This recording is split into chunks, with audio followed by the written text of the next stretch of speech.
Hello team, my name is Annette von Dregalski. I'm the director of the Hemophilia and Thrombosis Treatment Center at the University of California, San Diego. I'm a hematologist by training, and this is Peter Aguero. He's a doctor of PT, or physical therapy. We both tag team and work as a team to bring point of care musculoskeletal ultrasound to our clinic, and we use it mostly for rapid and quick bleed detection. This is the focus today, and we start with Peter's ankle. There are only two positions that you need to detect the bleed, and gel is very important. And this is in short axis, the tibio-talar joint space. Peter, would you mind freezing? And Peter will explain to you now what's to see and what a bleed would look like.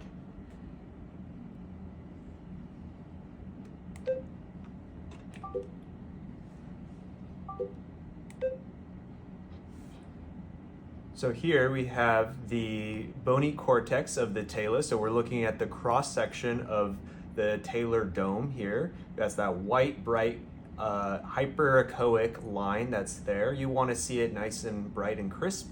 On top of that, we see a black strip lining the bone, which is the cartilage on top of the talar dome.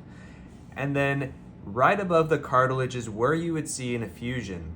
So in my ankle, you can see this kind of tissue, mixed echogenicity tissue that's within the joint capsule. And we know it's within the joint capsule because it is below the dorsalis pedis, which is here, which is this artery right here.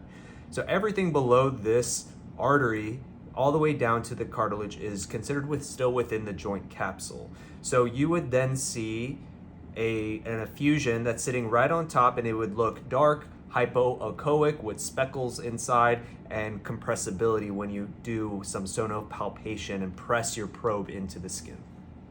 In essence, the bleed would replace move the joint capsule upward and would fill the joint space. Good. So now the tip-tail joint space, but in long axis.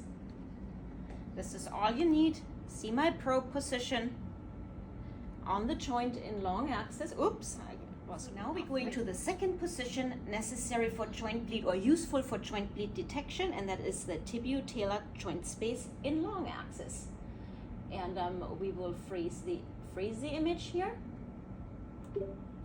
and Peter will explain. So here now we're looking at the tibio-talar joint space in long axis. Again, we can see the talar dome in that dome-like form right here, in that bright white echogenicity of the bony cortex. We see that same cartilage on top of the bone. Then on the left-hand side, we see the tibia, the distal end of the tibia, coming down and meeting with the tibia, with the talus and the talar dome. So in between here is we have the joint space. Again, we see the dorsalis pedis, or catching a little bit of the dorsalis pedis in longitudinal axis here. So everything below the dorsalis pedis here is considered still within the joint capsule.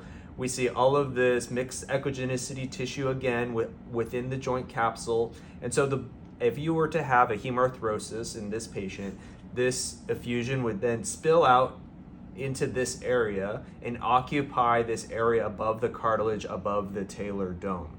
Then it would then push this tissue that's sitting here inside of the joint capsule superficially, and you would then see this kind of bridge-like tissue or joint capsule that's kind of suspended down in a concave form. It would then be convex. It would kind of wrap up like this and gonna get pushed superficially.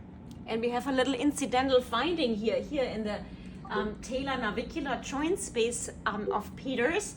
You can see some fluid, and let's just explore this a little bit. I'm going back into the area and trying to compress, and I think you can appreciate, Peter, maybe you can direct that little arrow or hand to the space, that it is compressible. So this is what fluid pockets look like, or what effusions look like. It's relatively black and echoic, so therefore probably some kind of serous effusion.